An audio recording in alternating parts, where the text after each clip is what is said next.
What's up everyone?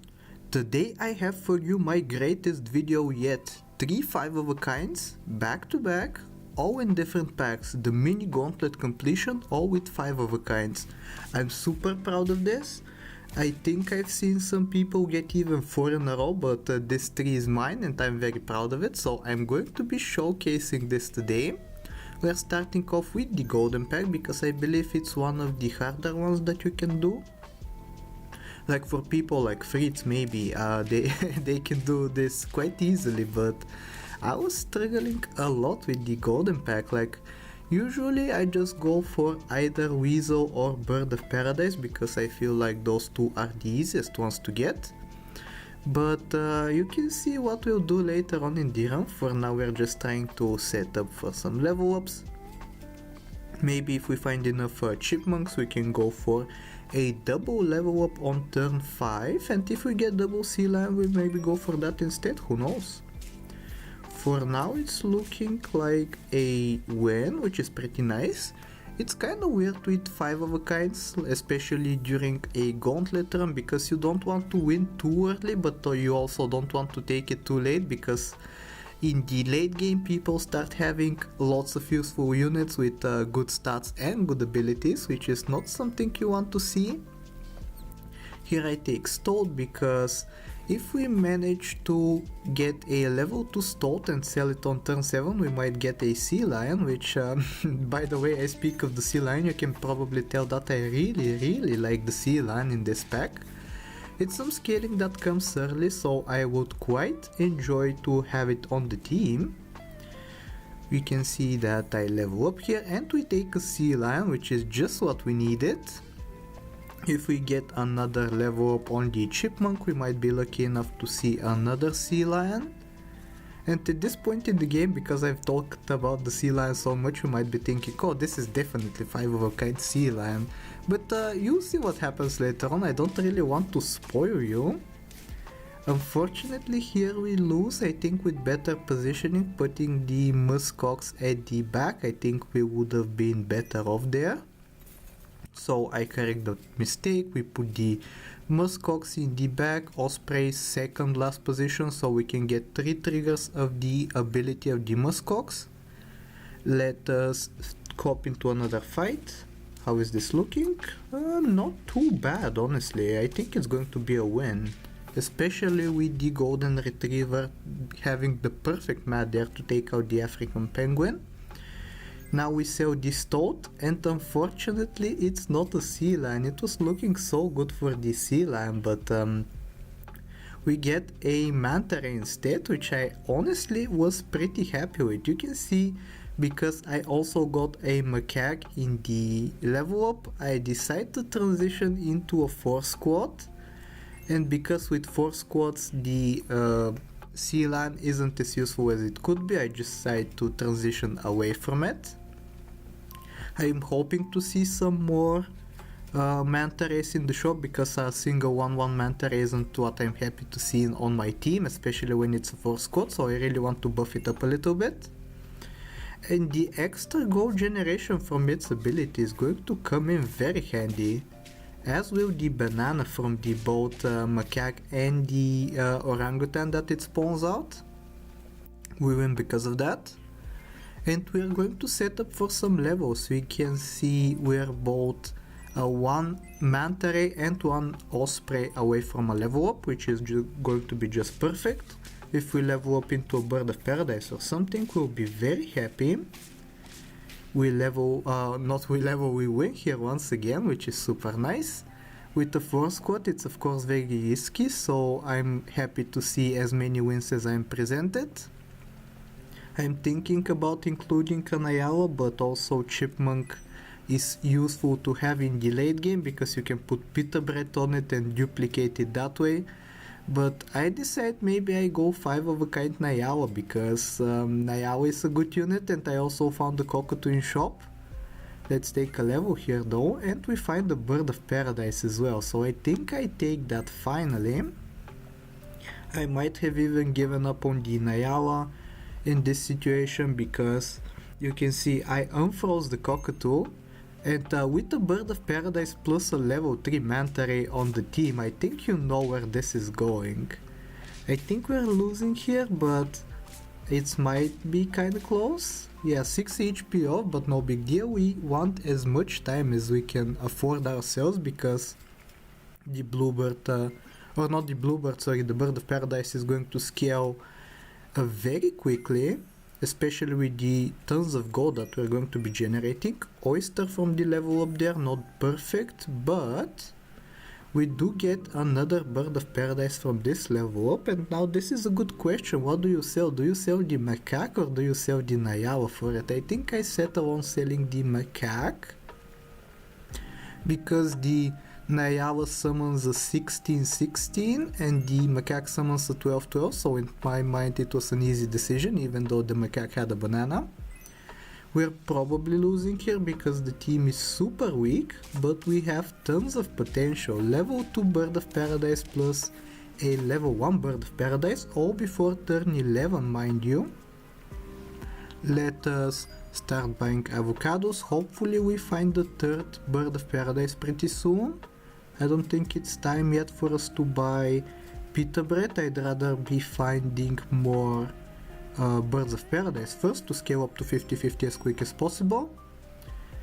And the nice thing about this, I talk about this pretty often, but when you're on turn 9 and onwards, when you level up, you have a chance of leveling up into a tier 6 unit, and if you're going for a tier 6 5 of a kind, that's just so nice. You can see there I decide to take a Bird of Paradise level up, and I level up into another Bird of Paradise, and all of a sudden the team that we're running doesn't look that weak. I think we beat some of the opposition here, and this might be one such example, especially when we have perfect math. We destroyed the enemy team there.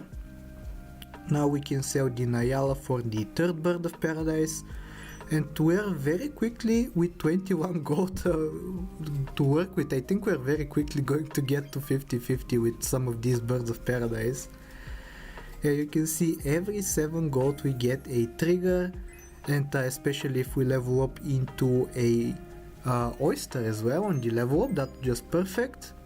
I wasn't considering by selling stoats, even though I think it's optimal, because if we find a Bird of Paradise or an oyster, you're very happy. But you can see in a single turn, I think the Manta Ray went up from 20-20 to 40-40 or something like that, so we are very good on scaling. And we have a lot of ways to go just to find 2 more Birds of Paradise, so I think we are super comfortable in this position, especially if we keep finding more oysters. In theory, if you find an infinite amount of oysters in the shop, you can scale the entire team up to 50-50, which is something that I always hope for when I go for multiple Birds of Paradise, because if we don't have abilities, at least let us have good stats. The Manta Ray is now 50-50, so if we include another Bird of Paradise on the team, all the buffs are guaranteed to go on to the Birds of Paradise only because of the change to buffs they made. Like, if you're buffing a random target nowadays and there's a 50-50 unit in your shop or in your team, the team is going to not buff the 50-50, instead it's going to focus on the other units that need the stats instead. Of course, in this situation, when you only have 3 units, buffing the 50-50 is unavoidable, so we need to find the Bird of Paradise as soon as possible so we can start scaling it up. All of the rest of Birds of Paradise are getting to 50-50 as well. Unfortunately, with the rolls on this turn, I'm not super lucky. I'm getting oysters, but not the Bird of Paradise that I need. We get another 50-50 in the Bird of Paradise, and we left a lot of gold over for the next turn, so hopefully if we win here, I think we can transition into the double Birds of Paradise if we get a little bit lucky. Let's take a look here. We find an oyster immediately, which you love to see. Let's keep rolling, and you already know because we win, but we do find both of the Birds of Paradise. I think for a second about including it, but because of the new rules of buffing. I'm pretty sure that all of the buffs are going to go onto the weak birds of paradise, so I don't need to worry about selling the manta ray first. Yeah, you can see all of the buffs are targeting the back 2 units. And we have the 5 of a kind radiant. We also have 3 pita breads. I might roll for some more pita breads if at all possible, because you can see the birds of paradise that I included on this turn are already getting into the 30 stats wise, which is just crazy to think about. But yeah, this is the winning team. You can see we are going up against a pretty funny looking opponent with slug plus wolf plus double grizzly, which usually would be super scary, but in this situation we have multiple 50-50, so we don't need to worry about that at all. And here is the first win of the gauntlet. Let us return to the menu. Let's show off the replays. You can see the win is right there. No splicing needed. I've watched enough car jobs videos to know that splicing and cheating in challenges is not a good idea. We go on to the star pack next. And I think if I were to go for a full gauntlet 5 of a kind challenge, I would start with turtle, then golden, and then move on to the star and puppy, because star and puppy have an easier time getting 5 of a kinds in my opinion, especially when you have a start like ours with double kiwi, triple mouse. We have a level up, hopefully it's a starfish or an eel or something that we can take to the end. And we get lucky, we get an eel from the level up. Capybara is also pretty nice, but I think I decide to take the eel because I have so much scaling for it. We might take another level up as well. And we are super lucky to have found another eel, so we have a team of 2 eels. I think I might even sell the mouse as well, or I guess not. Like, I want to scale up the team somewhat because I really don't want to lose the early rounds because of my greediness, but at the same time having a double eel with double strawberry and now double duff on the team as well, which I'm pretty sure I will take, is super strong, so I don't really need to worry about losing. And honestly, the intention here will just either get a leech next turn so we can start pilling the doves so that we can receive some buffs from them, or alternatively get the dove up to level 2 on turn 7 and then hope to find a shoebill from the level up. So in this situation we put a third eel with a third strawberry. I decide for a second to take the leech, but I think it came in too late. I don't think we have the opportunity to take it because we would need to combine the doves if we want to include the leech, and if we combine the doves are going to have 2 HP, so that's not perfect for the leech.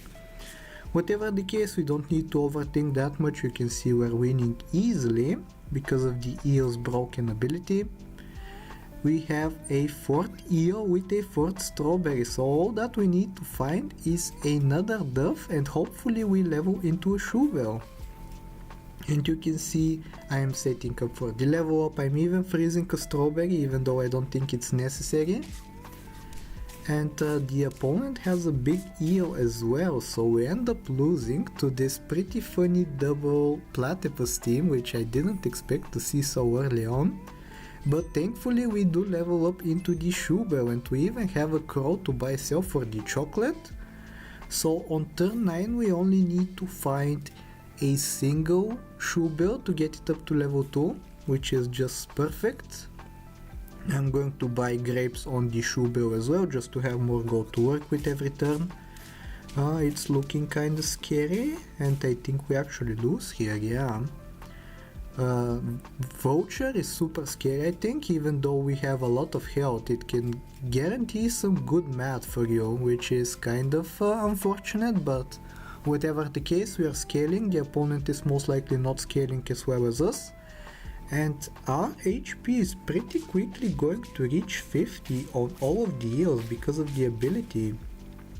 You can see I think we're in the 20s right now, but if we level up the frontline leech, we thankfully get a level on the shoebill instead. But if we level up the frontline EO, not leech, sorry, and it gets to 25 HP, we already have a 50 HP unit, which is just perfect. I don't know if using lollipops is worth it. I was considering that during the run, but I don't think it is worth it. Like, just enjoy the huge massive HP that you have, and the attack will come in time with the shoebill's ability. We can also buy stuff like tacos and hot dogs so that we can get the attack artificially with the shop food. Here we find the 5th eel, so we don't really have to worry about the 5 of a kind not appearing. We even find the 6th one, so we have the luxury of leveling up the frontline eel. At this point it may not be even necessary. You can see now a level 2 voucher does nothing against our team because we have so high HP. We get the level 2 eel there, so after the shoebill buff it's going to be 50 HP during battle. I might even consider giving it a fried shrimp. I gave it to the 2nd in position, which is still not a bad play, I don't think, because that's quickly going to approach 50 HP as well. And you can see the opponent is starting to catch up stats wise, and we lose here because they have such excellent abilities in the Toad and the Sabertooth, but we need to continue scaling. And it's kind of scary if I want to put a pepper on some of these EOs, because they're going to not receive the stat buffs anymore, but honestly speaking they don't need the HP buff, so it might be the better decision for us to take some peppers. You can see we lose here once again, and I was really panicking in this moment. I was like, please don't let this powerful team lose. Like, don't forget this is turn 13 and we have several units that are getting 50 HP during the battle, so this is kind of crazy to me that this is losing. You can see so many people running the Sabertooth as well as the Spinosaurus, but thankfully Sabertooth got nerfed, so I think it's going to be easier to get low tier units over the line eventually. We get a level 3 shoebill, which I have never done before. Unfortunately it will have to go next turn if we want to transition into the 5 of a kind, that is if we win. I think this is another win, another Toad plus Sabertooth teams, how original, but I think we're going to be just fine. Or are we? Yeah, it was actually kinda close, closer than I expected anyway. But we have some good food frozen in the shop. Buy the hot dog. We're probably going to buy the pepper on the 2nd in position because a 25 attack unit with pepper can take out a 50-50, and we can take another pepper, but it's kinda curious what on. I guess the 24 attack one. And yeah, this is going to be the team. Hopefully this wins. Let's take a look. And it's another Sabertooth team, but for some reason they're putting it at the front, and our team was strong enough to take them down. Another 5 of a kind on star pack. This time it's 5 EOs, turn 15 once again by the way. Let's take a look at the replays. You can see 2 of them in a row, no splices once again. We can go back and finish off with the puppy pack now. And puppy pack, it feels like my home territory, so I really like finishing off on the puppy pack. I feel like I can play it better than the average player, so I don't really worry about getting a 5 of a kind on here. And with units like the T-Rex, like the Mantis Shrimp, like the Lionfish, I think it's pretty easy to get a 5 of a kind if you force it a little bit. We get a great start with a double level up next turn. And double draw, which is also pretty important. Here I find Akron, so I was very happy to see him. You can see the mouse hovering over his name. We take a level up into a puppy most likely, but I just decided to take the other level up in case it's another puppy, so I can take puppy plus flying squirrel. It's a hoopoe bird, which I think hoopoe bird in this situation is better than the tropical fish, because it might get us some draws, but I really don't know which of the two I will take. You can see I'm gunning for the level 3 loyal chinchilla actually for another level up. And I guess in the end of the day I decide to go for the tropical fish because I'm feeling my team is a little bit weak. So I wouldn't turn down any extra stats. And you can see the 1 HP of the tropical fish buff actually made a difference for both of the units there. So I was super happy to see that in action. And I guess we're looking for more chinchillas. It's kind of unfortunate that the chinchilla, if it's in the shop, we won't get to see that highlighted because we don't have a chinchilla on the team. We have a loyal chinchilla instead. But yeah, we're setting up for multiple level ups. We have a potential level up on the loyal chinchilla. We also have a potential level up on the beaver. You can see we're one beaver away from a level 3. And I think at this point in time I might start to transition away from the puppy. Like if we manage to find like a lemur or something, or maybe something that can boost our performance during the battle, like a hatching chick, I think I would be way happier to have that. You can see a lemur shows up and I immediately freeze it. So puppy is going to go almost for sure next turn. Pretty funny, we go up against the B team once again. It's been happening to me a lot for some reason. I guess a lot of people don't have the B achievement. Who would have thought? The B has been in the game from the very beginning, so I would have thought that a lot of people have the B achievement by now, but I guess not. We have the garlic now, and we find the hatching chick as well, which is just perfect. We are going to put it...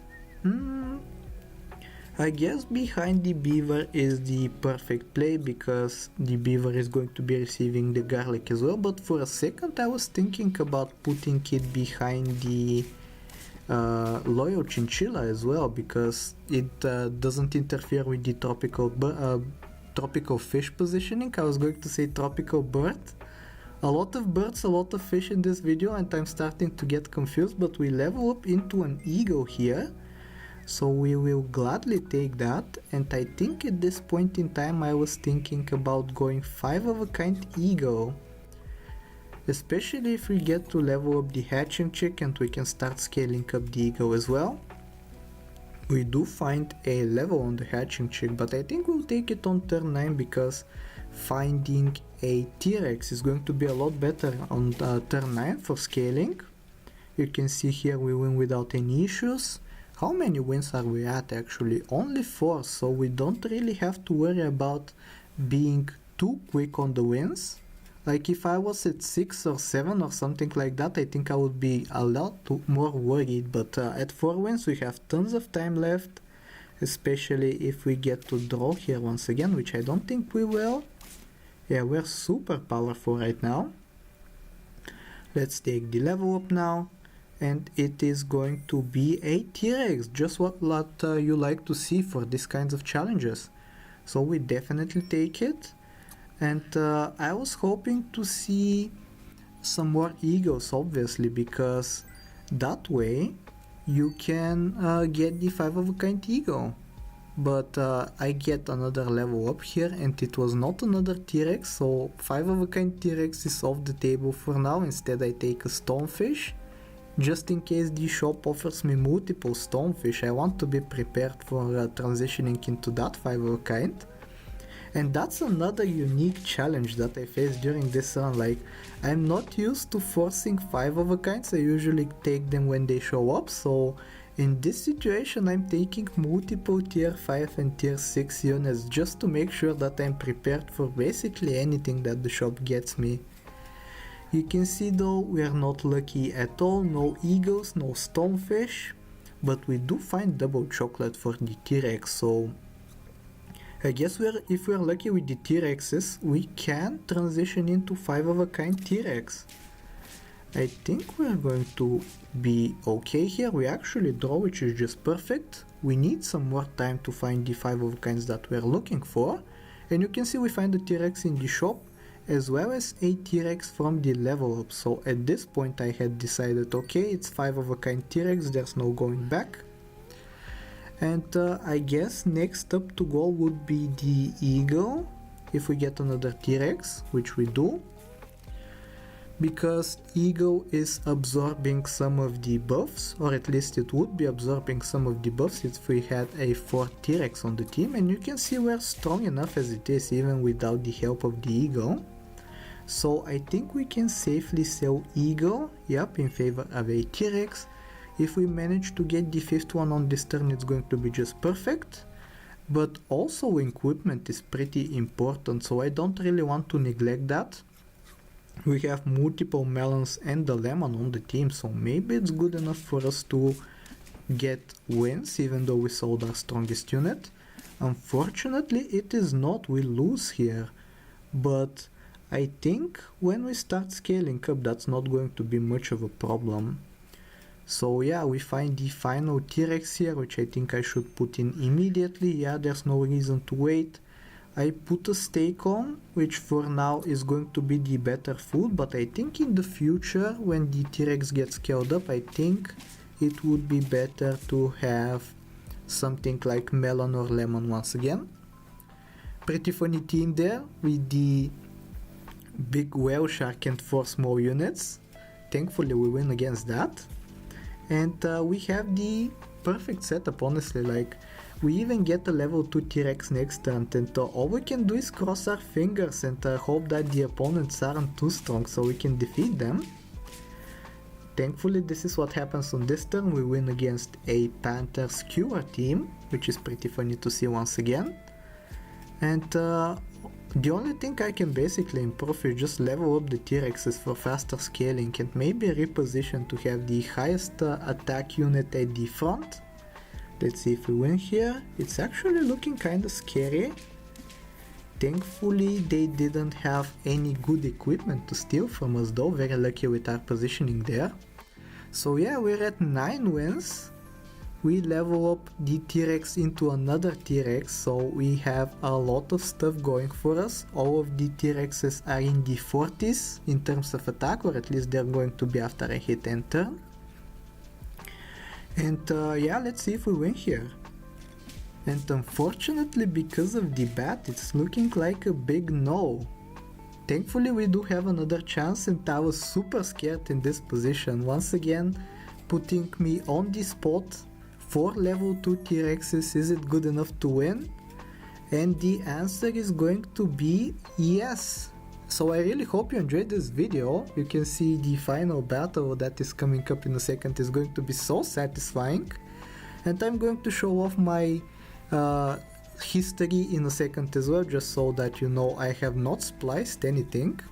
But for now, I hope you enjoyed the content. If you do, please like, sub, do all the generic stuff, and I'll talk to you next time. Take care.